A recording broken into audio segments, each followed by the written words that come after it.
Ritvik Ramdas, Nandini Lokani, Pawan Kumar Akhil, Guthala and Srinivasan KK. The title of the talk is Artemis, a VR-based application to train clinicians and lab technicians with techniques to deal with antimicrobial resistance.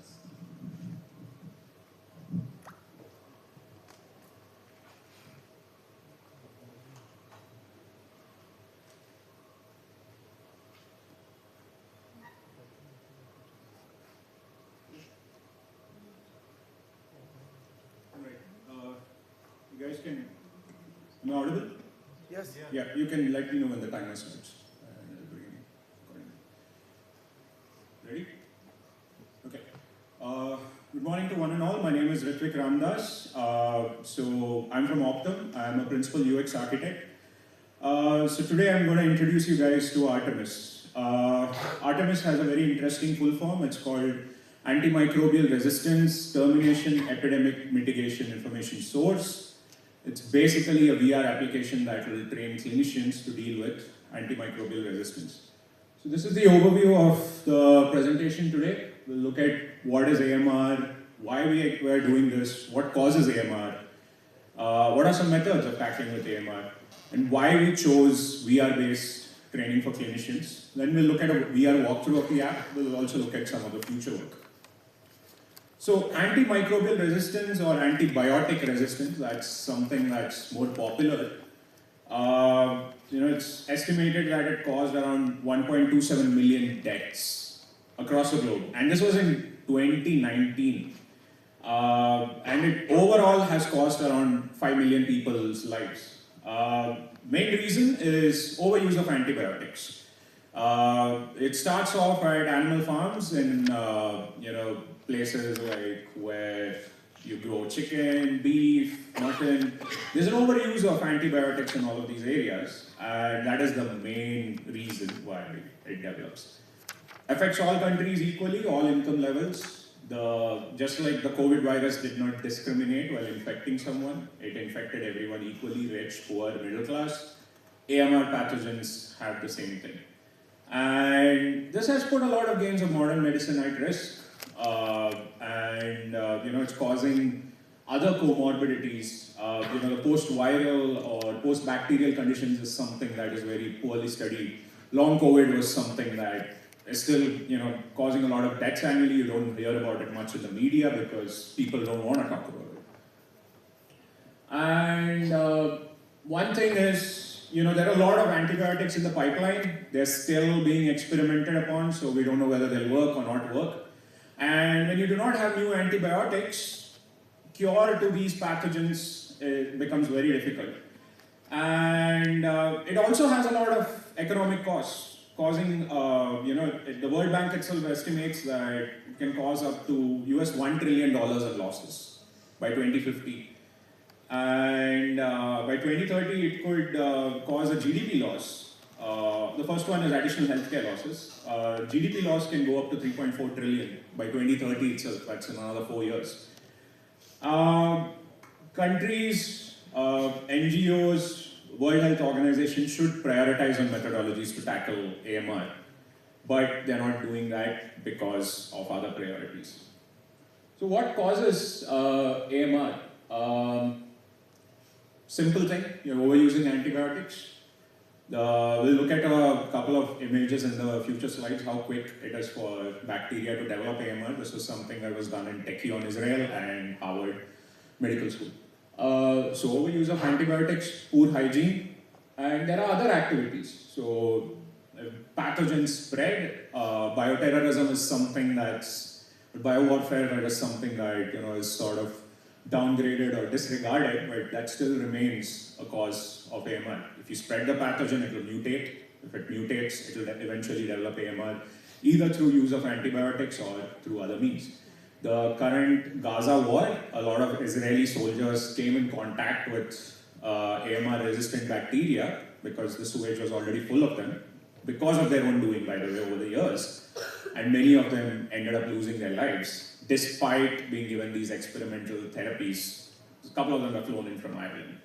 And Omicron, by the way, became resistant to all known monoclonal antibody therapies. So there were reports of people purposely spreading COVID, but we'll not look at that in this one.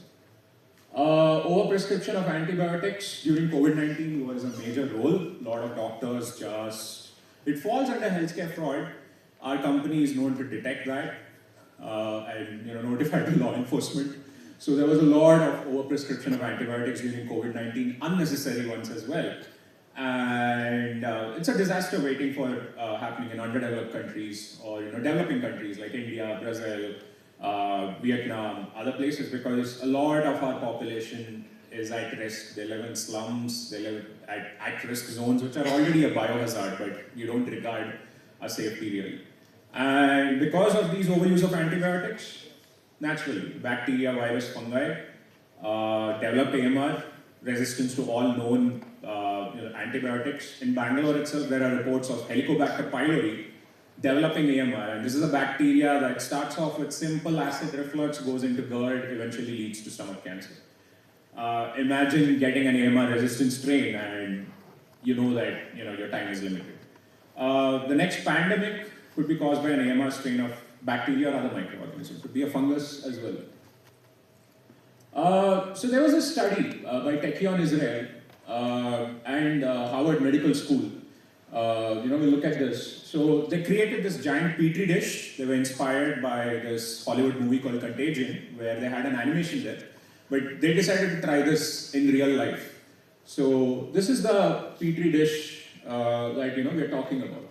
So at this zones, at both ends, there's no antibiotics. And towards the next zone, there's a little antibiotic. And as it goes to the center, the amount of antibiotic in this giant agar plate is humongous. And in a matter of weeks, you can see, how the first zone, it's easy for the bacteria to grow. There are no antibiotics in this agar.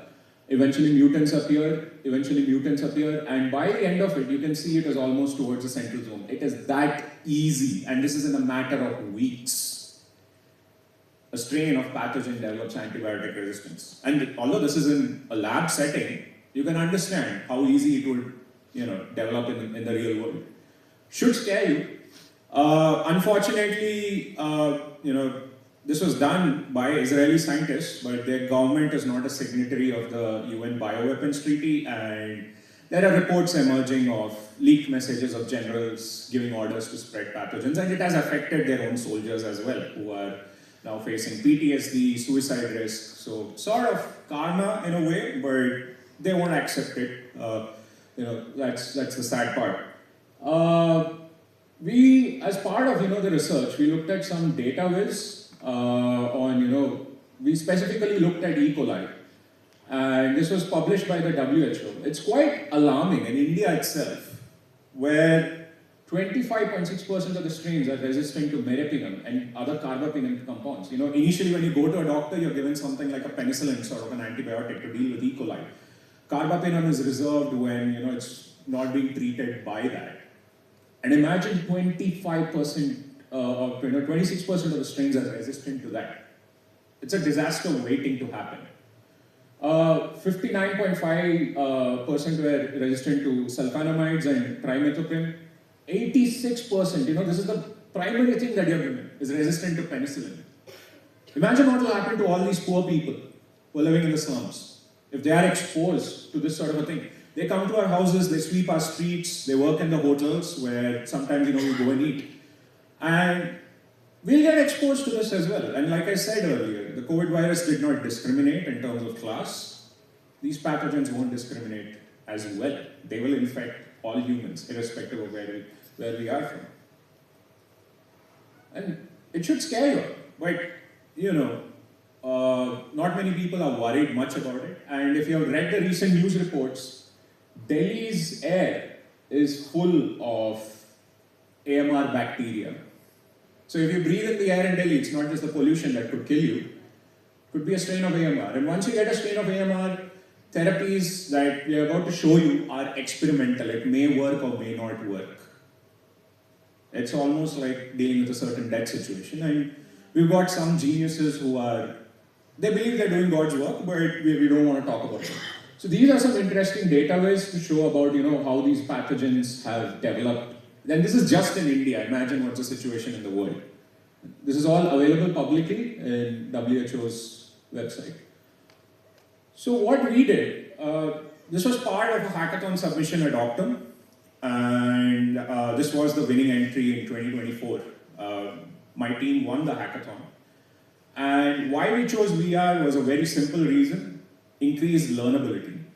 Now, we already saw Professor Jha's presentation in the morning, how easy and how immersive it is to learn things in VR. You can obviously watch a video about it, but chances of you forgetting what you saw in the video is very high. But we have enough amount of peer-reviewed research that indicates if you take training from a VR app and you experience it, you'll remember things very easily. Now, the second thing is whether you want to look at something like bacteriophages, bacteriocins, with competing antifungal compounds. You have to order kits from Thermo Fisher Scientific, and other places that would take a lot of time. So we prepared all of this. In design, we use 3D modeling software, we use Unity for development. This is some existing work where it has shown some promise in medical research. Let me just play this video. I hope we have some time.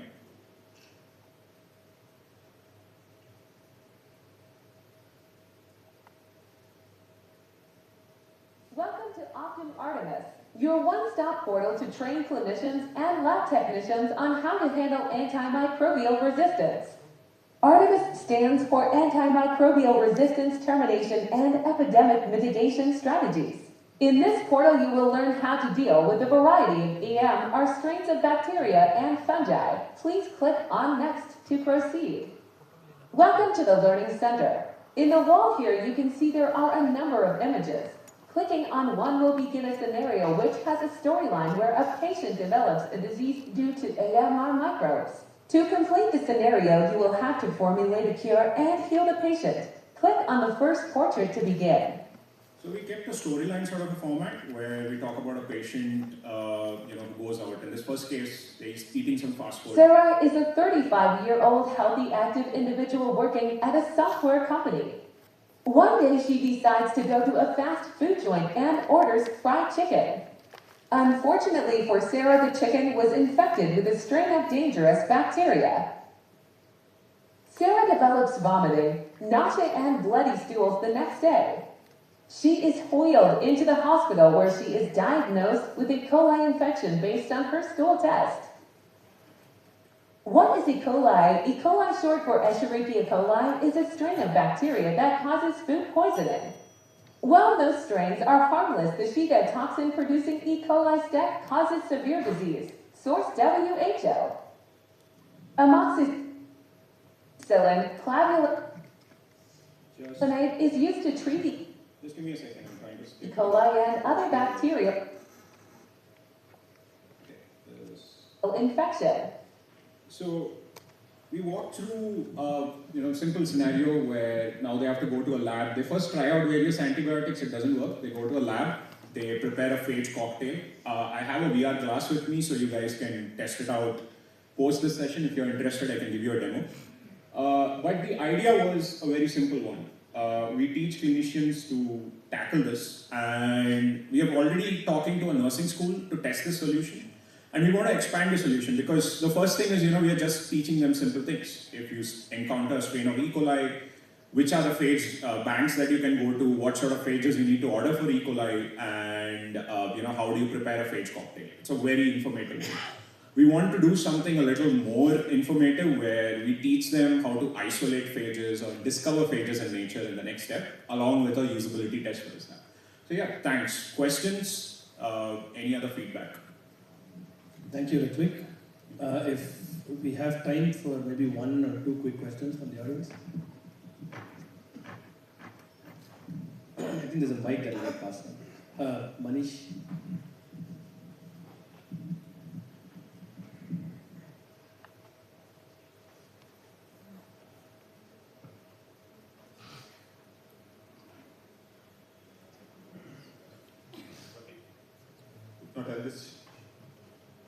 Hello? So thank you, Ritik, for the talk.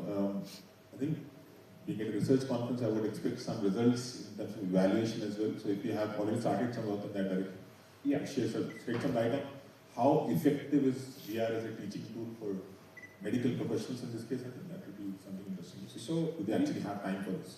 So our next step is actually to connect. We have connected with the nursing school, so we'll be testing this out and we'll be taking a proper usability test, both in terms of learnability as well as the usability aspects of the app. That's the next step.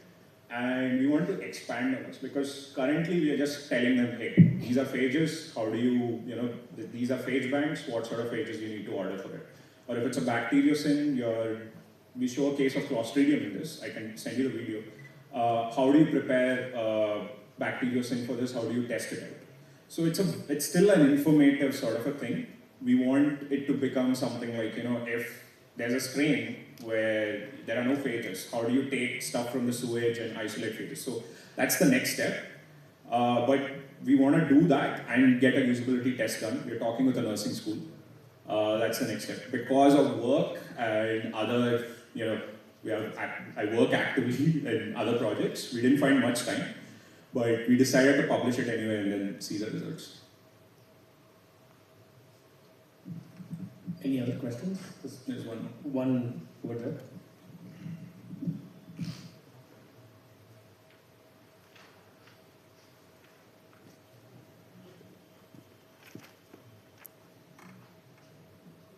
Thank you. So I'm not from a medical background, but we are from Delhi. So you mentioned that Delhi's pollution is very harmful. Any particular way we can save ourselves? I mean, especially senior citizens. Keeping wearing masks. Masks. I would recommend a respirator, not an N95, because Delhi's air is full of AMR bacteria. Not everywhere, but in certain hotspots, like close to the drainages and all that. The thing is, right, aerosolization is sort of underestimated. So we have open sewages, there's air, gets aerosolized, it gets carried. And take the COVID virus, for example. It made friends with, this particulate matter that's formed after burning fossil fuels. It could survive on it for 10 to 15 days. Otherwise, in direct sunlight, it would just disintegrate. So we are looking at something very interesting. It's the same case with Bombay as well, but not the entire city, certain hotspots. So wear masks, sanitize yourself. We hope there are vaccines for all of this. Another way of dealing with this thing is vaccines, but not many bacteria that we're mentioning has any vaccines. So you think taking steam once in a week can help? Taking steam once in a week can help? Taking? Steam? No. Steam won't help? No. How does it help?